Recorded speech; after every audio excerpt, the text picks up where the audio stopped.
In this world of technology, things are ever changing, rearranging. You need someone to help you out. I know someone who can. Come and take a journey with me as we go through the land of technology. You'll never be alone. You'll be with Paul Amadeus Lane in the tech zone. Welcome back to the show, Paul Amadeus Lane, where we talked about 5G, Guardians of the Galaxy. I sang, "There's a girl in a harbor town." First segment of the show is all I got to say. That'll explain why I keep singing that during the show. I can't get it out of my head. All I know was Kirk Russell was cold-blooded in Guardians of the Galaxy. Dude was straight, not gangster. He was gangsta. That's all I have to say. But hey, one thing about CES, it's kind of like a reunion every year because I'm able to bump into some colleagues out there who are in the journalist realm and be able to connect with them, say hi to them, and see them continue on and keep on with the good fight of talking about tech and the impact on our lives. One said individual is someone I met about 3 years ago, and every time we see each other, it's always love, it's always admiration, is always respect.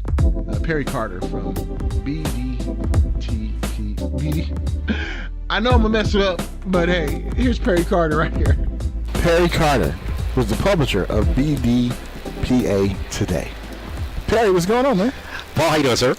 I'm doing fantastic. Good. It's the reason why Perry's laughing because this is a second take of something that I did and I messed up. So we're laughing just a little bit. We have a little fun.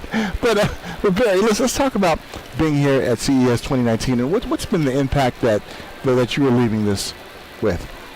So one of the reasons why we like this show is we want to be able to look at technology and industry, a very growing, fast-paced industry, through the lens of the African-American community. And our organization, BDPA, was founded in 1975 as Black Data Processing Associates.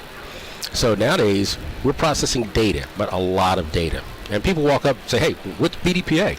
Well, sometimes, depending on the audience, I would say big data and predictive analytics. In the Washington, D.C. area, a lot of federal contractors are, defense contractors, commercial. We'll ask the same question, what is BDPA today? And we will say, billion-dollar programs available. There you go. Yes, sir. I love that. So we basically, one of the reasons why we come here every year is twofold. One is to actually look at industry through our lens, and then I like to capture a picture of other people of color engaging with industry, looking at some of the success stories. Our entire market for BDPA today has been able to take success stories that occur in our community and or the industry and then push those out into any one of our channels. I love it. And being here at CES, it gives you an opportunity to find out, all the different innovative ideas that are out there and to go back and report back to the masses, correct? Yes, sir. That's correct. That's exactly correct. So this show in particular, we always look at buzzwords that come out. Is it AI? Is it 5G? Is it resilient technology? Is it digital health? What are you going to leave away with this CES? What are you going to take away with?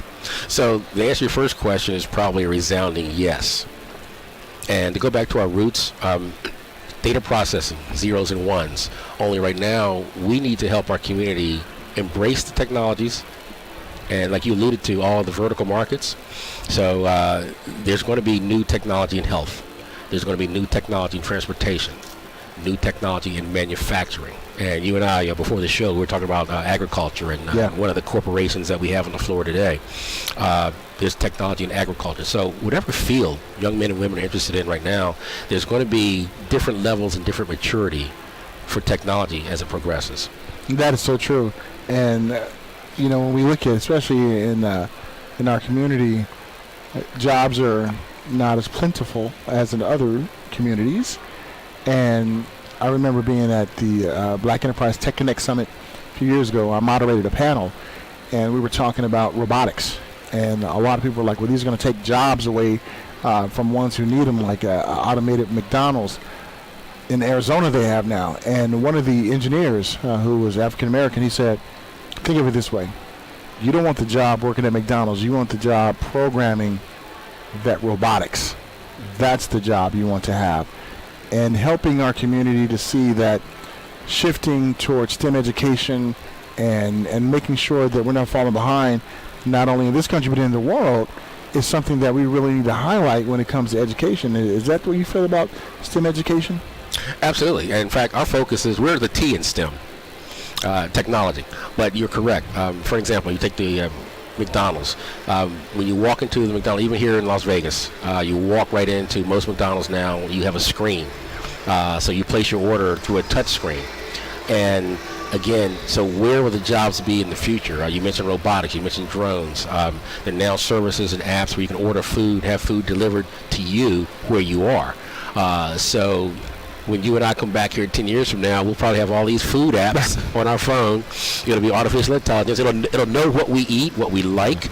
It'll know where we are. It'll know what booth we're in, and our meal and or our beverages will be served to us seamlessly via drone or via an unmanned vehicle that will be servicing everybody in the convention center. It's only a matter of time.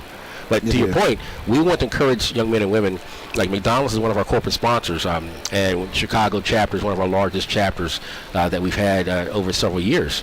And when we go out to some of the schools or the career days, we'll say, hey, would you like to work at McDonald's this summer? And when I walk in, they have no idea where I'm coming from when I say that. I say, did you know that you can have an internship at corporate headquarters at McDonald's? Did you know that McDonald's is looking for people like you that can develop software and applications to support not only the supply chain but logistics? So once you get that information into the ears and eyes of the students, then they come talking to you about, okay, what's next? And that's where you want to get them.